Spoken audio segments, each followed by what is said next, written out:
Welcome back, everyone, to R2Kast number 108. Our last episode was with Dylan and Celtia, who talked about their travels around the world. Obviously, the second episode, I guess, of the All In podcast. So nothing to do with food and farming, that one. Between them, they've been to 88 countries. So that was really interesting to learn. Celtia was like trilingual. Some really cool things to talk about there. The next episode, we are going to Shetland and having a chat with Amy Budge. I say we're going, it's going to be on Zoom. I don't know why I'm saying it as if I'm flying up there, because I'm not as much as I would love to. But today we have one of those people that seems somewhat of a stalwart of the whole ag Instagram scene. Always been around, one of those people that's been on the list for some time and I've just never actually messaged, and that is Sophie Gregory. Sophie, would you like to say hello? Hello. Oh, I think you're lying on that, but that's really kind. Absolutely not. I am absolutely not lying on that. It's completely true. It's an honour. Well, it's an earned honour, shall we say, an earned honour. Just before we get started with another episode of the R2Kast, I would like to thank our primary sponsors, A-Plan Rural. A-Plan Rural are heavily involved on the social media scene in the ag space with 120,000 followers on Instagram. They use this following to host social media takeovers with farmers throughout the country to showcase their stories. They also post to their rural community blog with further stories about these people in the industry. On top of this, they like to support initiatives that are championing the British agricultural industry, such as myself. So thank you to A-Plan Rural for that. If you haven't came across Sophie, is it farmer_in_training?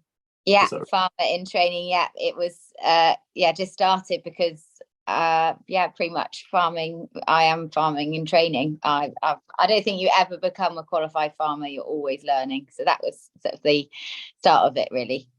I like that. So did you come from a farming background? No, definitely not. So I trained as an accountant. So I had kids very young. I had my first at 18 and not so planned on a gap year. And then I would have gone to university, but I needed to find something that I could do sort of alongside having a young baby. So I trained as an accountant in a rural firm. So I did a lot of farming accounts. My mum was a vet, so I've always been around animals. And then my now husband was desperate to go into dairy farming, and I thought he was totally mad. I absolutely was really against the idea. I thought it was going to lose loads of money. He was working really hard as a cattle foot trimmer, so some of you know what that is. So basically a farrier for cows, and it's quite good money, but it's very, very bad on your body, if that makes sense. Very tough on your body. So it's sort of like a short career, really. It's sort of a numbers game. So he was desperate to get out of that and into dairy farming, and I was quite resistant to begin with. But then in 2014, this farming opportunity came along with a business partner, and it was quite clear when we arrived here that I would be involved in some way quite quickly, and it's now my full-time job. How long was it not your full-time job? How long was accountancy still the main thing, but the farm? So I think Harry was about 5. So about 5 years I did accountancy. But I just was finding I was having to be in the office quite early. And then I was not really seeing the kids. And it wasn't really stacking up with having then 2 in childcare. And it was pre-COVID. So flexi working definitely wasn't a thing. At the time I could tolerate working in office just about, but then as soon as you start working outside, it's very hard to go back to that office environment full time. So to begin with, it was sort of to support Tom, and then it just became totally became my passion. So how long between the farm arriving and you realising, right, okay, this is for me, it's not just, why has my husband chosen this? Well, I think probably it was about 6 months. I think I was definitely there for the first milking when we had cows on farm within 10 days of taking on the tenancy, and I was desperate to see the first milking because I'd actually never been in a milking parlour before. So it was a bit mad. We'd invested all our life savings into this. You know, cows are expensive, and getting going in dairying, anyone who knows dairy farming will know it's massive capital investment. And So I was just desperate to be involved in the first milking. And then I think for the first 6 months, I sort of floated around, stroked a few cows. And then I think it was when the cows got out or something happened, and Tom was like, can you come in the parlour and help me? And then I just absolutely loved it. And then I was having to do more exams, and I just thought, actually, this is just really not for me, the accountancy. I still do our own books, but I just like the balance of having the flexibility. The farm, people say farming is not flexible, but I love the fact that I can get up early in the morning and then be done by a certain time, take the kids to school, and then come back and work and still be able to juggle it with the kids, if that makes sense. It actually does work.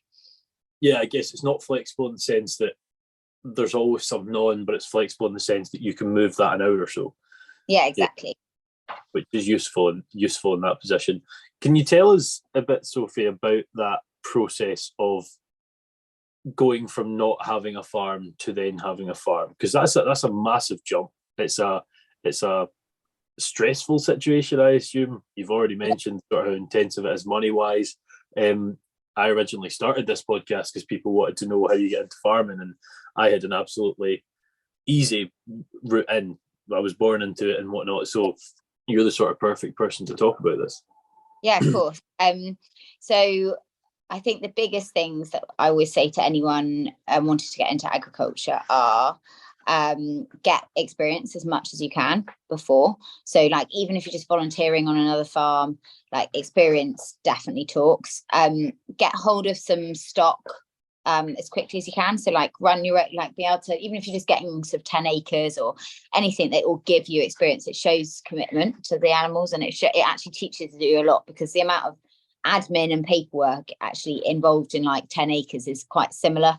You're learning how to do passports, you're learning how to apply for single farm payment, dealing with tenant, landlords, all of that thing. And one of our biggest things that we did, which I think was probably instrumental, still is very much instrumental, is we had a good mentor. And we started off we've done something called share farming. So we knew this farm was coming up, because my husband had been foot trimming in the area. The cows had been sold. It had gone into administration. So it was a tenant. We knew the landlords weren't going to farm it themselves, and we knew it was coming to the market. So we sort of had probably a sort of head start on that point. But we approached what was a business partner anyway. We were rearing some calves with them, and said, "What do you think?" And they said, "Absolutely not," to begin with. And then we took it to them again, very persistent, and they were like, "Okay, let's just give it a go." And so we applied. There was about 30 people applied, even some from Ireland. It was back in 2014, when the milk price was like 35p conventional, which like hadn't been for a long time. And I think, well, I know definitely it was our business partner's reputation that got the farm. And also we paid a very high rent. Like, we paid a competitive rent.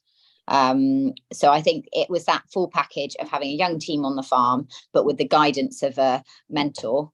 And we went in at 20%. He had 80%. We had built that capital through my husband's foot trimming and my working as an accountant. And so we had money in the bank ready to go. I think probably things are easier to get. You can get access to finance slightly easier now. I think there's a few. So Oxbury are really good. They're doing specific agricultural loans and things now. So I think that really wasn't there when we were applying for finance.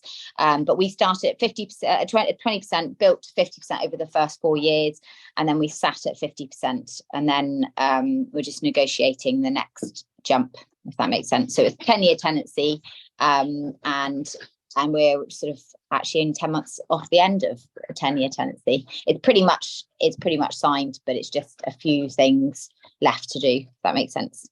One of the, if there's any running themes for all the guests I've had on, a tenancy is like gold dust in this industry. Like, it's almost absolutely, and that's the size that this kind of size hadn't. So since we've been here, so it's 575 acres at home, and since we've been here, only one other farm this size in the sort of within an hour has come up. So that's in 9 years. So this sort of opportunity, it doesn't happen that often, and it already had a dairy. it was already equipped, ready to get going. There aren't a lot of opportunities, so really going for this one was really important. You mentioned the sort of reputation of the partner. Are they in farming, or was the reputation due to finance?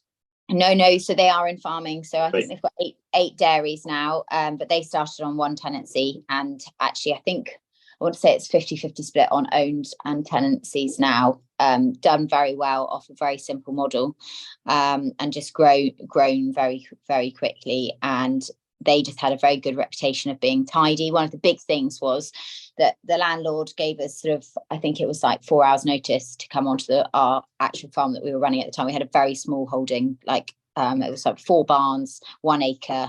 We were just messing around with calves, just to get going. And we were given like 4 hours notice, and he went to our business partner's farm as well.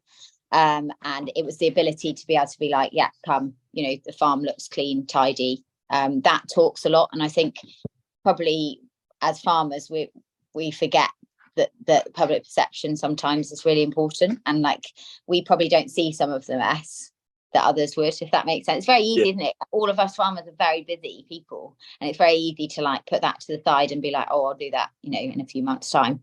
But it's really, if you want to progress, it's really important that you farm in a way that is attractive to another landlord.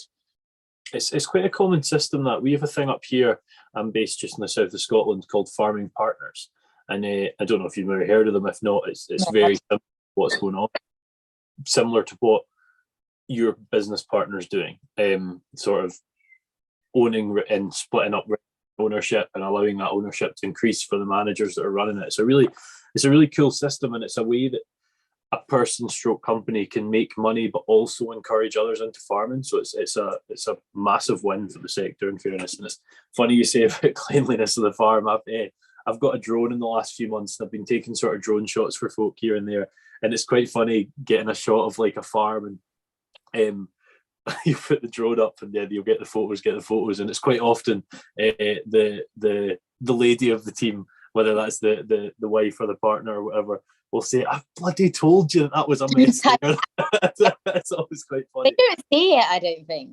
Yeah. Half the time they don't see it. Although Tom's quite tidy, but it's like the workshop. It just looks like we've had like an earthquake in there. I think they're looking for something, and then it just gets like, then the door of the workshop gets left open, so it then comes out of the workshop. Into luckily it's behind the house so no one can see it, but it's the first thing that I'm like slightly quaking my boots over if anyone's coming. I think we've got a bit of a goal that we all are going to go in there. We've got 2 girls that work for us and a guy that work for us. We're all going to go in there and do it together, and then just have spots of where everything lives, because it has no structure at the moment, and so it's just it doesn't work. It's like you say though, it's not like you're doing nothing the rest of the day though. I mean, business is a thing, and it does have a massive impact on it. You said 575 acres. Tell us about the sort of farm system itself.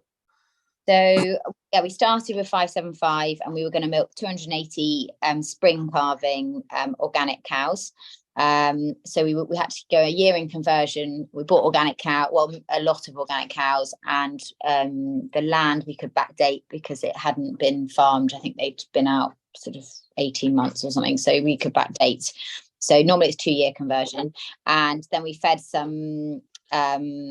organic feed obviously from the beginning through the conversion period, so we got to 280 spring calving cows, and then the first year the fertility was shocking. Like, we bought from like 50 different herds. We had like a 30% empty rate, which is horrendous for our type of system. And so we put the bulls back in, thinking, we'll sell the slips, the ones due in the autumn. And obviously that never happened, and we ended up with more cows. And we then took on another block of, we started buying in some whole crop and things from there's another organic farm up the road. And then in 2016, we took on 312 acres just under 8 miles away, which then became our sort of heifer rearing block, and we took them off the home farm. So sort of today the farm looks like it's changed even in the last 2 weeks actually, but it's at the moment it's sort of we sort of peak at 380 cows, but it's averaging 360 cows, 260 in the spring calving, and then 100 in the autumn. So 2 blocks, 8 weeks and 9 weeks. And then we've got the extra bit of land that we run the heifers on. So we're 100 heifers each year, only out the spring block. Very low, sort of 5,500 litre cows. Were out at pasture for sort of 11 months last year, just as much as possible. We never go fully dry because we have 2 blocks, milk twice a day, got a very young team, 17, 19 and 22. So quite, very like to encourage the next generation, always have an apprentice, and with the expectation that we would offer them a job, but encourage them to go and do what they want to specialise in. So one of ours has gone on foot trimming, one actually went building, they just have done different things but learn a base from us, if that makes sense. So they're sort of an additional person that they just learn everything on the farm. And then 2 girls, one uni graduate, and then Lottie, who came from a pub washing up, who's been fantastic. Awesome. I think that's the thing. I mean, so many people think there's only one way to get into farming. It's like, well, 2, born into it, or study it, whatever. There's so many different ways, and you've proven the different folk you have there. I would just like to quickly interrupt the show for a minute to give you some extra information on our primary sponsors, A-Plan Rural.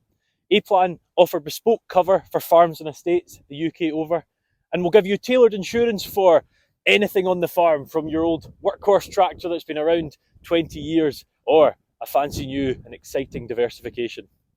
I'm basing this purely on the yield. Is that jerseys that you have? No, so Irish Frisians, but right, okay. They do a lot of walking. So they'd be, we're on a hill, like a quite a steep incline, and it does mean that we've got a mixture of quite wet ground, but also like a green sand belt that does stay quite dry. So we've got sort of the benefits of both, but it does mean they have to walk quite far. So we've got like 500 kilo animal. So we don't want a big cow. They need to be good on their feet and then get back in calf. We don't do any veterinary intervention for getting back in calf or anything. So it's just natural selection. We AI and then bulls in, but it's no sort of sinking or anything like that. And what do they offer sort of solids wise? So we about 4.5 and 3.5, so 4.5 fats, probably just over that now average. That was always our aim, but we're sort of starting to push past that now, which is good. The litres probably have come down a bit, but the solids are definitely going up. What are you more focused on? Are you focused on either more, or? I think we don't want to go any smaller 500 kilos than we are, just because they've got the capacity to eat the amount of grass, is what we find. We sort of 500, we probably, sort of 500 kilo animal is what we're aiming for. If they do a bit more milk at the same solids, that would be great. But we're sort of at the point where we need to do something about the infrastructure as in the parlour, because that's probably a limiting factor here with long milkings, and it will have an effect on yield and things, because it's sort of 3.5 hour milkings, which is not really, it's quite a long one. But it got us going, and we were only going to milk 280 cows, so it would have been fine for that. But as we've grown, we haven't, because we hadn't had that term of tenancy. We didn't want to invest without having a long-term tenancy. Does that make sense? So with a reset of 10 years, then that would give us enough time to invest in something that'd be much quicker. I mean, we'd take for 2 hour milkings, to knock an hour and a half per end would be ideal. And I take it it's a conventional parlour, herringbone? Or? It's just a double up 30, so it's 15 aside, 30 cows in at once. I mean, it's a fine parlour. The flow is actually terrible. It's straight into a wall, which is probably half the problem, is that they don't really like leaving the parlour. They just walk, it's just not flow. So we've got ideas. We've been to see quite a few parlours, and we've got ideas, and so if we're just trying to toy with, going full spec and doing it like new and all of that, to whether we can bodge what we've got, what the actual benefit would be to having, moving it totally. Yeah, definitely. I think, when people are either starting in farming or they're just in farming, one of the things they look at to try and increase value, to sort of add value to that product, is organics. You just went into straight away. Was that always the plan, or why did you jump into that from pretty much day one? I think so. The big thing with us, with being organic, was that it's like 320 cubicles, but 575 acres. So really, conventionally, you'd probably 500 cows here.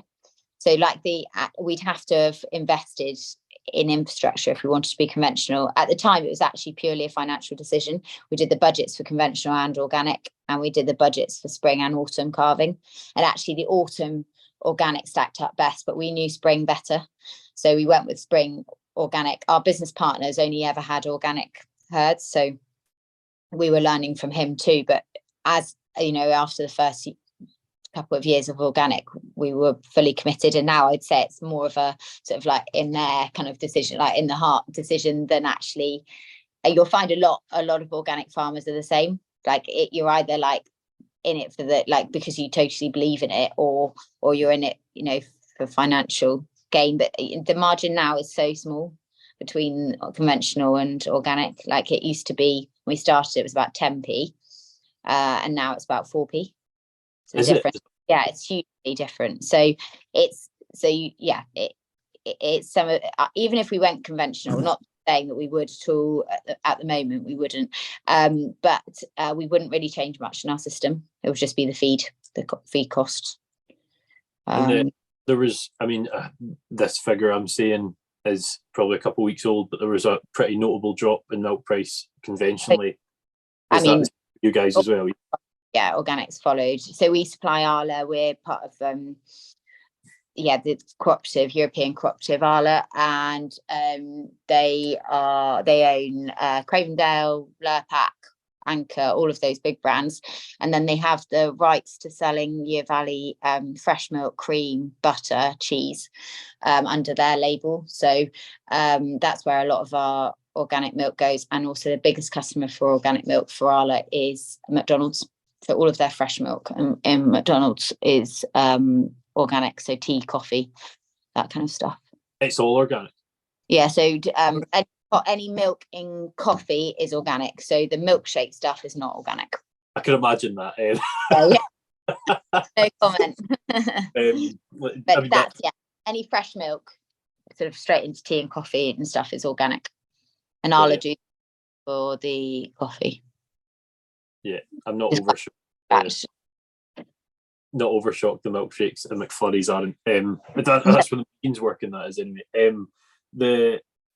It's a big decision to make, and I guess there's quite a lot of people probably listening to this.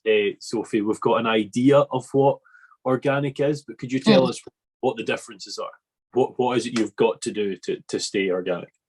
So it's no herbicides, pesticides, insecticides, so no chemicals, no artificial fertilizer. You have to graze for a proportion of the year when conditions allow. Antibiotic withholds are double for organic. So like any treatment a cow needs, it's double withhold. The same. Also, you're limited on the amount on the types of drugs you can use. So like there's certain drugs that you can't use being organic, and very much encouraged to use natural alternatives, if that makes sense. And when you're inspected, they look at the amount of medicines you've used. So always looking at other ways of doing what an antibiotic would do, if that makes sense. And then I think this isn't really an organic thing. It's probably just a Pacific thing. Like lots of conventional farmers would also do the same. It's just a way of farming is that we're sort of feeding the cow from the ground up. So we have huge focus on soil. So just what is below your feet. So sort of healthy soil, healthy plant, like a diverse plant, and then healthy cow, healthy milk, healthy human. So we're just trying to manage everything, the environment the cow lives in, to enable it to do its job the easiest it can. So like whenever we turn away from nature is when we find we have problems. So we, anything that we do that isn't natural, we, as an organic farm, you have to follow the seasons much more. So I think spring calving is probably easier because you're not having, they're drier during the winter when they're housed. They're nearly either dry as in they've gone on holiday before calving. or not giving as much milk, so you're not having to feed lots in the winter. But it's just following the seasons, really. Organic. It's sort cheaper. Of farming. Yeah, cheaper to take something through the summer and the winter as well. Yeah, absolutely. Probably the thing that people listening are, that I assume when you listen to podcasts you get questions on your tongue, sort of the tip of your tongue, is that we don't want to use a lot of pesticides in general. Like, I'm pretty sure that's a pretty common opinion, but they're used for a reason. Do you find issues not being able to use that? Yeah, so it's actually a really interesting question. We were so the first 6 years of organic, we were pretty much conventional without chemicals, and we were just noticing that our soil indices were actually getting worse. And we didn't have anything in the toolbox. We couldn't use anything. We were ploughing. We were just doing pretty much a conventional reseed. Ploughing, seeding, rolling, all of that, and we were just seeing decreases in soil indices. So we just, as organic dairy farmers, were like, this cannot be right. Like, we really thought by being organic we've been great for the soil. So it sort of triggered a sort of subject on looking at dairying differently. So since then we've stopped ploughing. We just, instead of doing a full reseed, we're sort of patching up paddocks, if that makes sense. So accepting that we won't get as much growth out of them, but we're doing more, if that makes sense. We're doing more paddocks, so the average growth of the farm is up. So we're not having extremes of a really low growing maybe 4 tonne an acre and then reseed growing 10. We're sort of trying to keep paddocks at an 8, if that makes sense. Right. I just stick them. But yeah, it is hard to not have that in the toolbox, especially when you're so reliant on climate. So I'd say organic farming is probably more reliant on weather than conventional. We don't have anything else in our toolbox. We can't do any, there's nothing we can do. But I'd like to think by building resilience in our soil, we can hold on to water more, or water can infiltrate better through our soils, in flooding and things. So I think by looking at our soils better, it gives us more of a chance to hold on to nutrients and grow better, better crops and things. We're only grass system, but we grow a lot of herbal lays and things, or diverse soils, I suppose we call them more.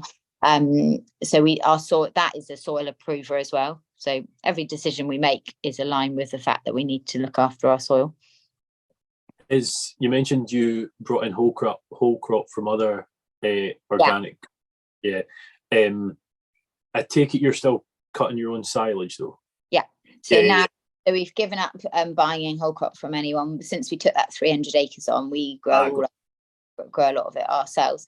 I mean, we occasionally buy in some hay, but not whole crop so much. I mean, our type of cow, we found to begin with, we used to grow a peas and barley whole crop unsown, and with the hope that would give us a bit more protein in the diet through the winter. But what we found is that our type of cow just doesn't need it, and it's quite an additional cost, if that makes sense.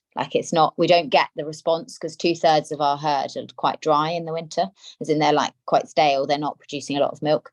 So that is one of the negatives with having a split block, 2 calving blocks. One of the systems is always under, not neglect, it's not neglectable, but it's not focused on, if that makes sense. So the autumns come along for the ride that the springs are on. We don't house early, we don't do special measures for them. We don't try and grow an extra special feed for them. We don't split them or anything. We accept that they do, they probably do 6,000 litres, but they probably could have the potential on another farm just focused on them to do 6.5. But we're happy, that the additional cost to split them and everything would be more than what we get back, if that makes sense. So we're doing everything really for a spring calving herd, with the addition of being able to milk a few more cows by having another block, if that makes sense.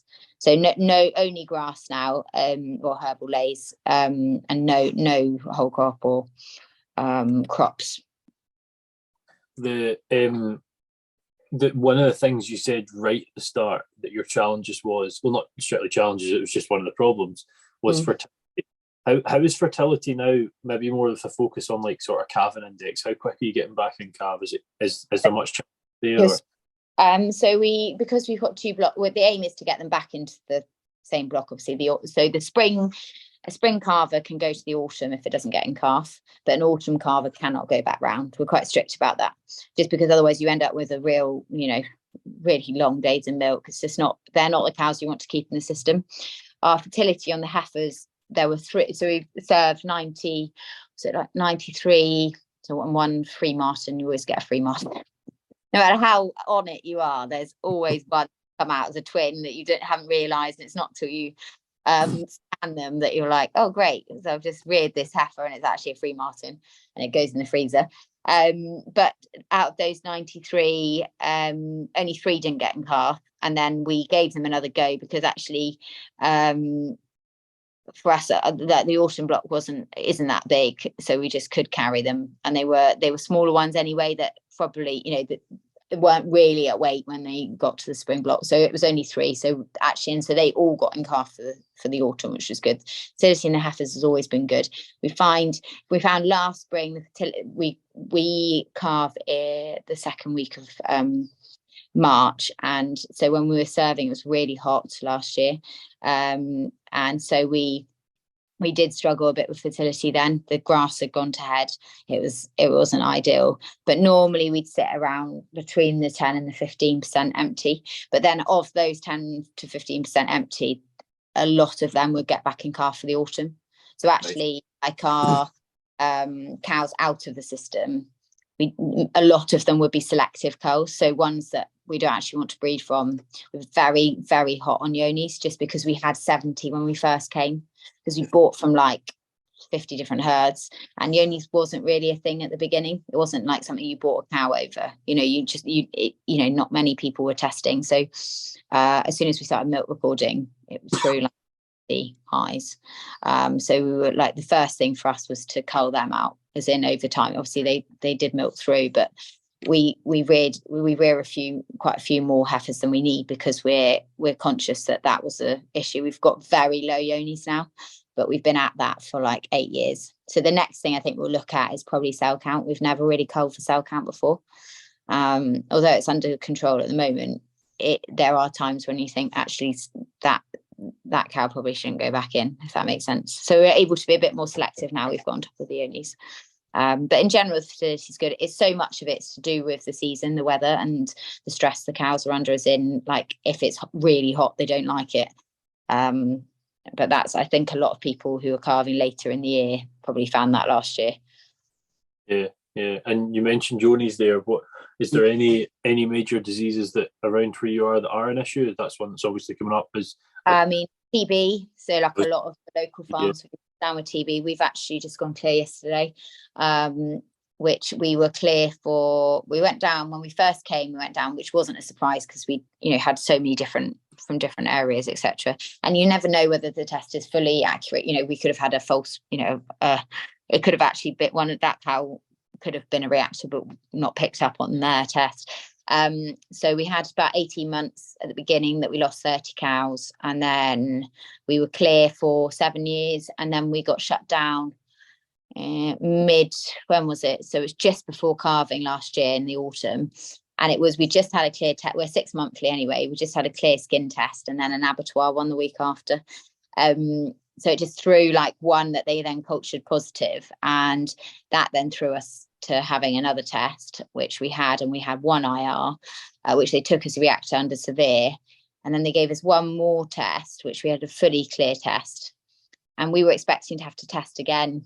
Well, they told us we were going to have to test again in about a few weeks' time, around groundswell time, and in the end, we were applying for licenses to bring bulls on. So if you're shut down with TB, you have to get a license to be able to bring an animal from a clean farm on.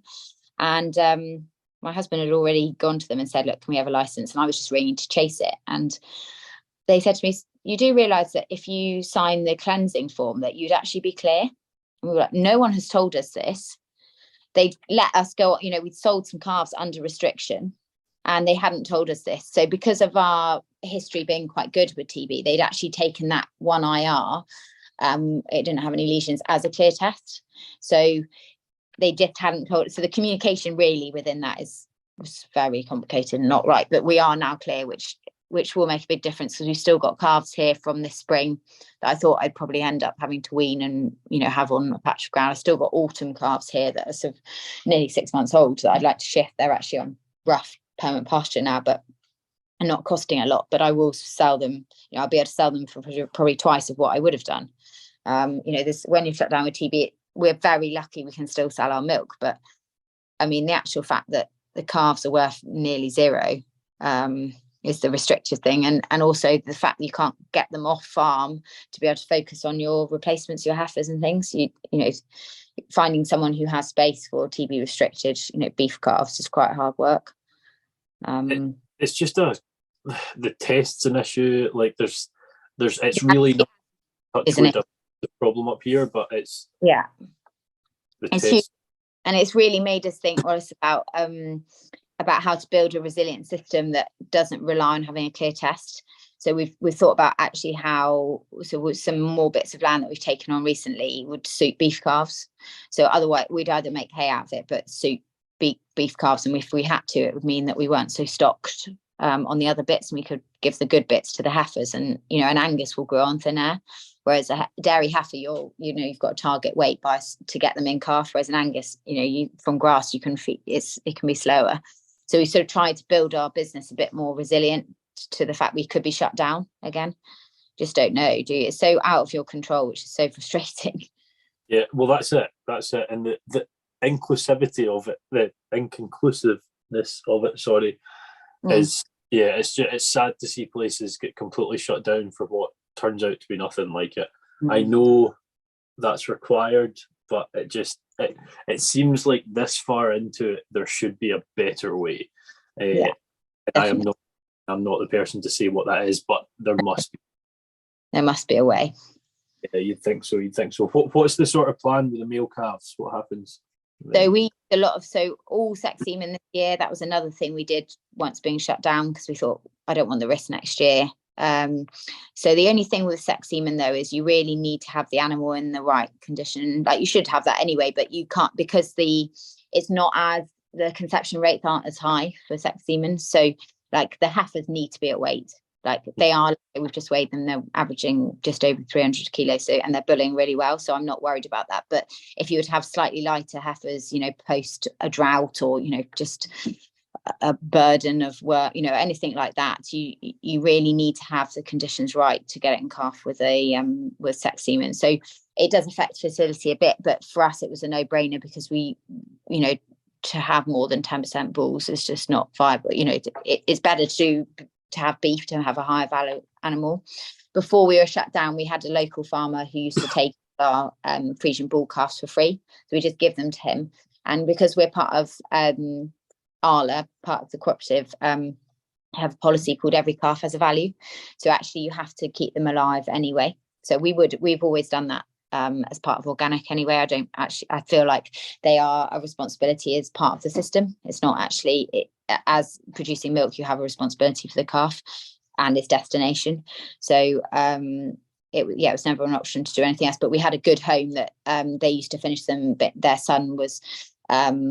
young son was rearing them, and because they were free to them, it was a good chance for him to start out. So they weren't high value calves. So also because we're Frisian rather than Jersey, the calves are slightly bigger. They're not Holstein, but they're slightly chunkier, which is more attractive to someone having the calves. I like your opinion on the life of the calf being your responsibility. I like that. The first time, I'm from a place that is very much not dairy. There's only one dairy left from the island I'm from. And when I went away to uni to study agriculture, the first time I heard about what happened with male calves, I was like, nah, I actually got quite, it was outlawed, 2 Octobers ago, I think. Completely. But it was, I know it was a monetary hole, but still, it just couldn't be correct doing that. I like that. Just having a scan through your Instagram as I normally do. Actually, just before I ask that, you've been mentioning diverse sward instead of herbal lays. You said herbal lays and corrected yourself. Is there a difference there, or is that you just prefer that to? I think it's because until about 3 years ago, my husband was like, I'm not doing any herbal lays. He was like, they're too prescriptive. I think it was really around that countryside stewardship where that GS4, I think it's called, where you were having to use a certain certain herb package, like there was a certain herb mix that you're having to use, and it just didn't suit what we were trying to achieve. It wasn't really a great, all of our land is grazed and cut, so we don't have Pacific silage block and a Pacific grazing. So like at the other farm, the heifers graze the whole lot as well, so we just take paddocks out, you know, everything. We find that easier because we're building fertility in the soil, because everything's grazed, it's not just being drawn from the whole time, if that makes sense.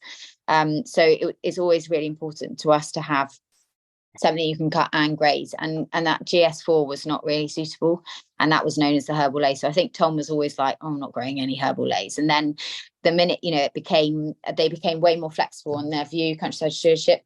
So now it just has to have a certain amount of herbs in, and clovers and things. And so now we just to get around the bit of joke with Tom, the herbal lay, it's now a diverse sward. So I find myself correcting myself. It's the same thing. I mean, the thing is, it's for like the actual herb part of it. It's not actually a big bit. If that makes sense. It's like it's Thessalonian herbs, clover, you know, lots of different clovers and grasses. So it's like a real mixture. But they were always known as herbal lay, and quite woohoo at the beginning. But they're very mainstream now. It's quite well, just thinking about it, I was going to ask you sort of what is in that sward. The one that probably jumps out to me, and it might be completely wrong, is chicory from an organic perspective. That's reducing anthelmintic. So no, don't actually put chicory we have in the past put it in low rates, but we find that it gets quite stalky if it goes to flower, and find it quite hard for cutting.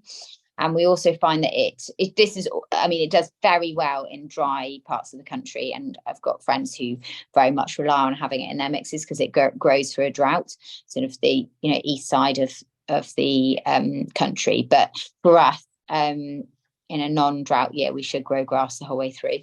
But we find that it leaves bold patches. It kind of takes over a bit on our soil. Other people have great results with it, but we find it just dominates. And so we've taken it out of our mixes. We find plantain works much better for us. So we've probably got a higher level of plantain than another mix. We have like a specialist mix made for us. A lot of people would have this now, depending on, you know, we've got a heavy mix and a light mix. So half the farm is like a clayey mix, and then the other half is like a sandy. Just because it can, what you need to do, you know, to begin with, we put everything in, and then we watched what grew, and then took the other stuff out, because they're expensive. Seed's expensive. You know, to be seeding stuff that's not going to come up is expensive. So we just have made mixes that work, and just done 2 now that seem to work quite well. And is that through the guys that's on your hat, or is that? Yeah, it is through them. It's so bad because I was up today at Farm Ed, which is actually founded by Cotswold Seeds. So there was me and Tom wearing DFL hat. I would say it wrong, DLF hat, and slightly embarrassing, but yes, that's who we get our seed from. We sort of partner with them because they've been quite flexible about what seed we can have, and they are quite a bit cheaper. So I know Cotswold seeds are very high quality, and a lot of people use them for that fact. So if they want a very prescriptive herbal lay, that Cotswold seeds are very good at that, and a high quality, you know. But for us, we are doing quite a lot of reseeding, patching and bits. So actually we know what our soil's growing. So actually they suit us. We've gone DLF. Yeah, there's different things for different systems, isn't there? Whatever works for what you works, you know. I mentioned earlier, sort of had a wee bit of a scan through your Instagram to see if there's anything to pick up on, and I couldn't help but pick up on Dairy Industry Woman of the Year 2021. That's try and avoid this one. No, I don't avoid.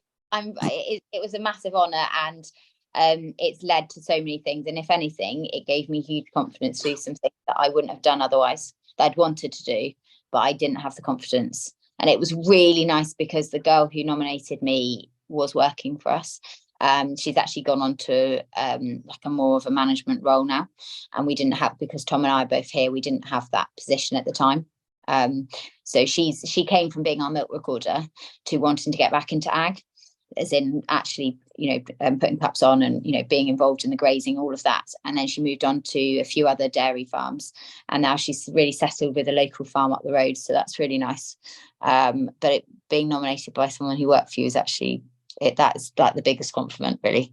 And then I never thought that I would win. It was just a huge honour to be nominated, but it has led to amazing things. And it's I wouldn't have done the board stuff for Arla, the board representative stuff for Arla, if I hadn't have won that. I don't think, because I don't think I knew anything. I honestly was still in like total I'm a fraud.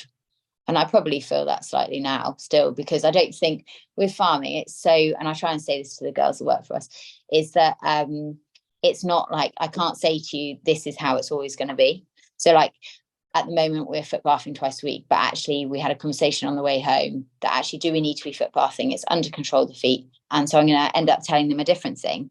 It's not black and white farming. It's totally adaptive the whole time. And it can be, you sometimes can feel like you're not in control of any of it, but that is really what working with animals and working with nature is. You're not actually the one in control at all, but you just control the controllables. So yeah, it gave me huge confidence to try some things that I wanted to do, and I have loved being on the Arla board as well. It's a huge step up for me, but I hope that I bring something to it, maybe something slightly different. Disruptive. No, I'm not disruptive, but just slightly different to what they used to, maybe. Yeah, the world needs upstarts. I hope you've kicked your feet up and got comfy and enjoying another fantastic episode of the R2Kast with another really interesting guest. I would just like to quickly take another second to plug the sponsors of the show today, the Scottish Farmer, and I would strongly advise you to go out and pick one up this week and see even more of the fantastic people that are in our industry. You say like you still feel there's obviously like some kind of, not inferiority, but there's that sort of feeling there. I have interviewed obviously 108 people plus for that, and trust me, when you're speaking to someone, I gauge. You can probably go back and listen to a podcast, and you can tell how much I think someone knows by what I ask. I've not been nervous to ask you anything, because I know you're going to know the answer. So I feel like that complex doesn't need to be there. I completely mean that. No, you don't have to thank me. I just totally mean it. And you've not been in it forever. And that example you gave about about the foot bathing is probably why. Like, some people will sit and they'll do something and they'll be like, oh, well, dad did this, my gran did this. There's no progression there. And you're learning by checking everything and seeing what's happening. And I think that's a big thing, Wallace, is that actually, because we're first generation, there's no set way of doing things. So we're quite happy to look outside the box. So when people are like, oh my God, that's actually a bit mad that you're like spinning seed so my husband's been spinning seed in a concrete mixer with compost extract in, because he's done a lot of research into it and he believes that's the right thing to do for our seed. But people have thought that's totally mad. And but we're willing, we always, the bottom line of our business is because we've had a business partner, we've always been focused on making sure that we are making a good return from the money invested. So that's always been there. But as long as we're trialing things, not sort of going full out on something, then it's never been an issue, if that makes sense. We don't change massive things. We don't suddenly decide that we're going to breed Jersey or just suddenly do one thing. We do everything small incremental changes that add up to slightly different system. And it's quite interesting. I mean, like, I don't know about you, but I'm terrible for it. I say terrible, it's probably a good thing. I don't really go on social media much. I'm a bit of a social media nerd. Like, I love speaking to people about their analytics and watching all that sort of thing, but I actually don't consume much content. And when I messaged you, I was like, I should probably look in depth about the Instagram. And I would advise you, if you're listening, to go look. It's not just random photos of cows and stuff. There's a lot of information in there. It's a really good Instagram. So if you are listening, go and check it out. Tell us about that Arla board, Sophie. You also mentioned just off camera before we kicked off, you'd been for a sort of day and a half session of as part of the Arla Regen project. Was that so? Well, Arla must be doing quite a lot for their farm. They are. So Arla is a cooperative, which means that as farmer owners, we all own part of the business. So when you become a member, you have to buy your way in. Does that make sense? Normally through your milk price. So normally you don't get the full milk price, and some of it goes to buying your share of the business to begin with. And it was actually really important to us to be part of a cooperative, because we weren't going to be where we live is we won't be able to do direct sales here. There's not the population, but to feel like we have some sort of input into where it goes, is important to us. And then a year ago, one of the district elected reps was stepping down. Shirley, she's been in post for a very long time, one of the first females to do it. Very, very inspiring for me. Also organic, and her son, a good friend of ours.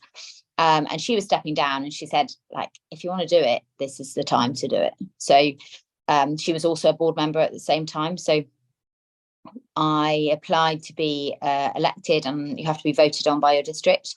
So I got voted on, and then you go to regional, and then the regional, I felt too nervous to stand then, because a lot of the people who are already on the board have been on there a long time and were re-standing. So I just didn't feel like I'd come in and push someone off, or, I just didn't feel the confidence then. So then we had something called Area Forum, which is basically everyone elected goes, and there was some spare spots which hadn't been elected in other areas, if that makes sense, for the board. So it's a board of representatives. We're all farmers on it. There's 29 in the UK elected out of 2,200 farmers in the UK of Arla, conventional and organic. So I stood then, and I got a place. And it's sort of been a bit of a whirlwind. It's in, they put you through amazing training. We went within 10 days, we were on a plane to Denmark to do a 2-day training called Kick In with all other newly elected. And then probably been to Denmark 5 times in the last, maybe 6 times actually in the last year, for different, because I'm on the organic committee as well. I stood for the organic committee at the same time, so that's separate meetings.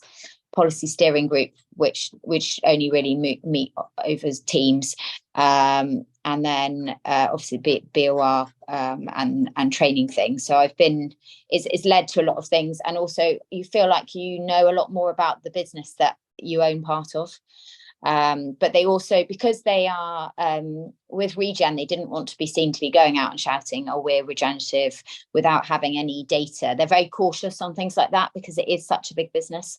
So instead of doing that, they were determined to sort of investigate what Regen meant to farmers. So they decided that a pilot scheme would be the best way. So it's a 4-year pilot. There's 8 farmers in the UK who had to apply to be part of it. And then there's other farms in the other regions, so Denmark, Sweden, and CE, which is Germany, Holland, Belgium. Each country has their own pilot farms, and then we share amongst all of us as well, but we share within our country too. So we do things like, this was a study tour looking at other farms and what they're doing. We do like a monthly catch up on what we're doing. We've got a handprint plan each. So mine is looking at the social impact of regenerative agriculture. So what I want to do is write a curriculum, or we do a lot of school visits. And I want to write a curriculum which would then be able to be used by the rest of the farm owners, if that makes sense. So like worksheets, all of that very basic, down to, soil stuff, milk stuff, cow stuff, grass stuff, all of that in one pack, where people just print off, and on the website print off stuff that they, just to encourage people, because sometimes I think without the confidence to, without having the resources, people don't do them, and that shouldn't be a barrier. And then Tom's is like looking at compost and the impact it has on the land. So we all have different ones.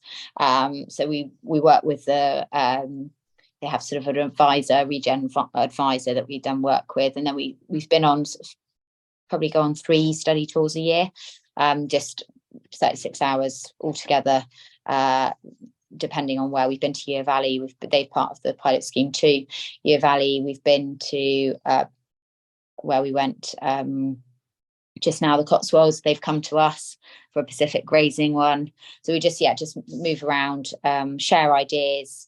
It's just really nice to be part of a group that are similar thinking. If that makes sense.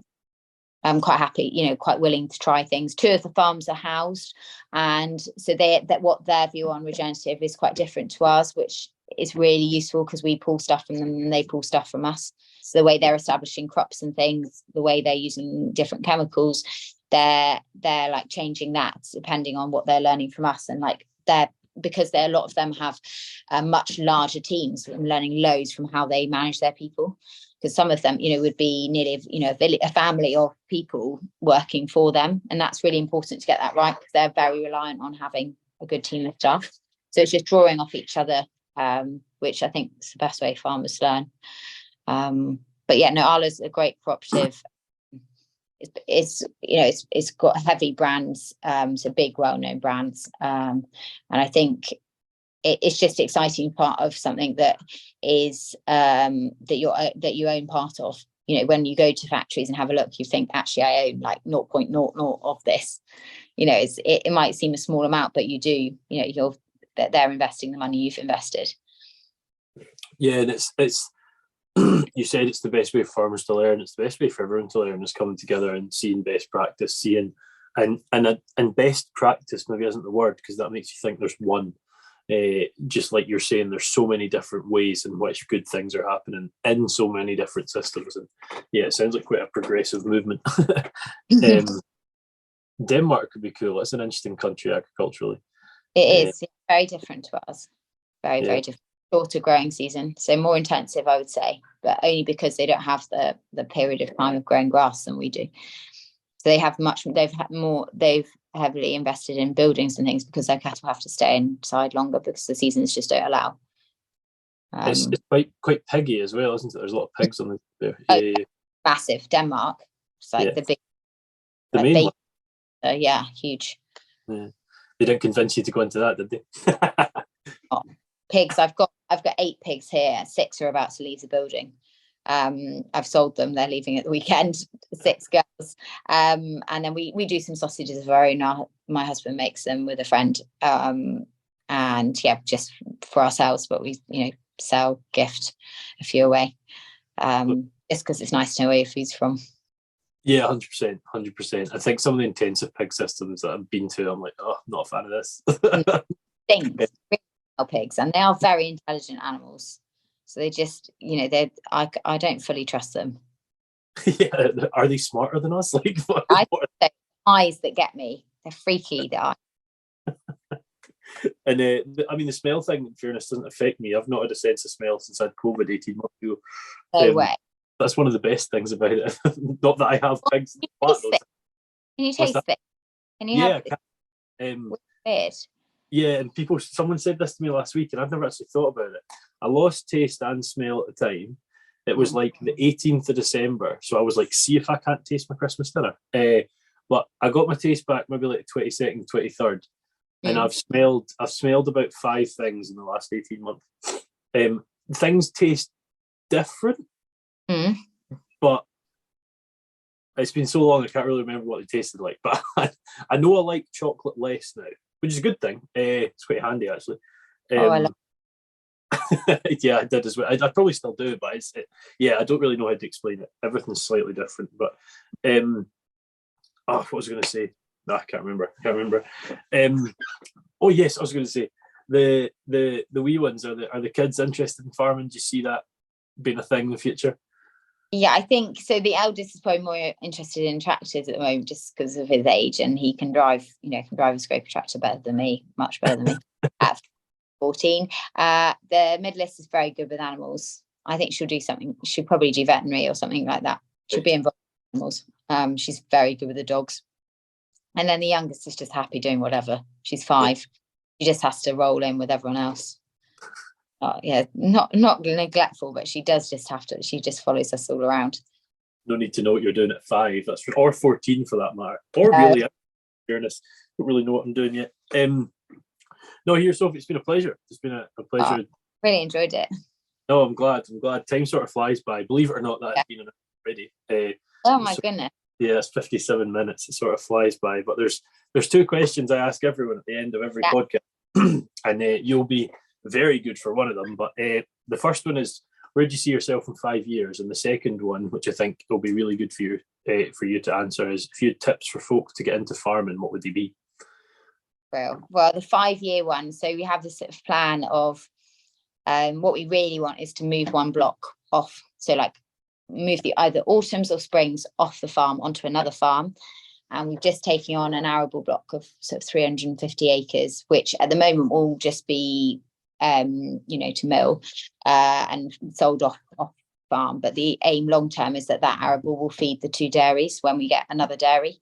So what we really want is a circular system where all the beef is reared, all the grains produced on farm between the blocks. Probably I would like to be able to have capacity to do more education stuff. I've got the right team now. The girls are good with kids, and we're just going to put a classroom in. We've got some funding to put a classroom in here, convert a building that's already here. So I think probably it will look slightly different, the business, but we'll very much still be in farming. And I'd hope that I'd still be doing the board stuff, but you just never know.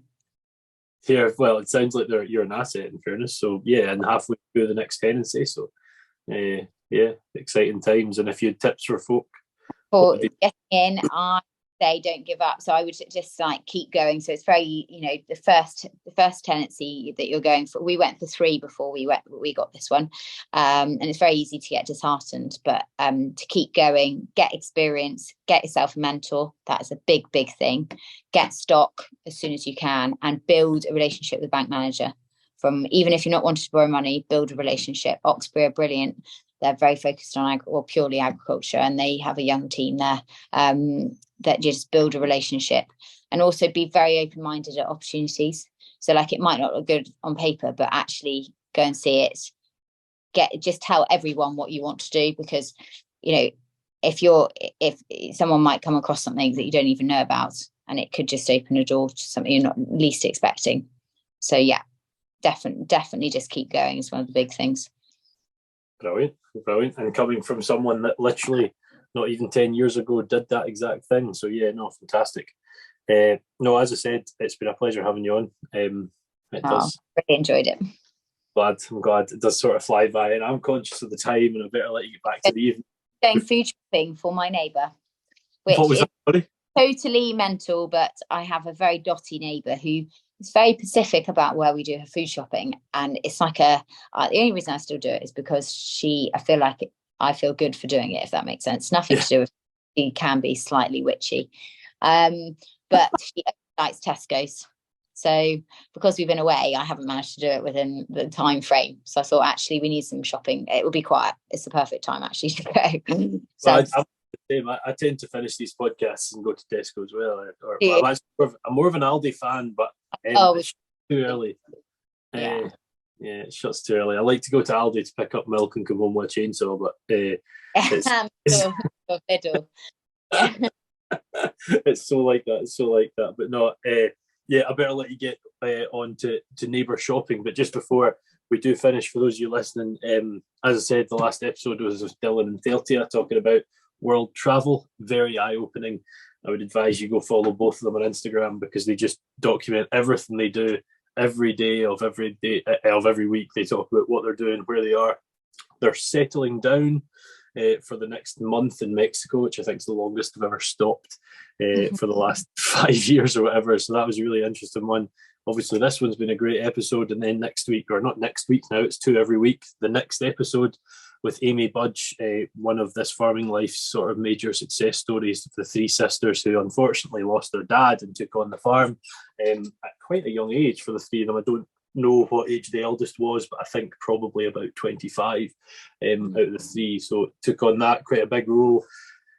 Sort of left college, the ones that were still there, and are doing very successful up in Shetland. So that's the next episode of the R2Kast. But thank you today to Sophie. You've been an absolute great guest. It's been a pleasure. Hope you've enjoyed it yourself, as I said. Thanks so much. I really loved it. And we shall see you all for the next episode. Thanks, guys. I hope you've enjoyed another excellent episode of the R2Kast. I just want to take this moment to quickly thank our primary sponsors once more, A-Plan Rural. If you follow A-Plan on social media, you'll see the work they're doing to really promote British farming and back our industry. It's been a pleasure working alongside A-Plan Rural so far, and long may it continue. The values of A-Plan Rural runs perfectly in line with the whole mantra of rural to kitchen, and I'm glad to have them on board. Check them out on Instagram at A-Plan Rural and on Facebook at A-Plan Rural Insurance. See you for the next podcast.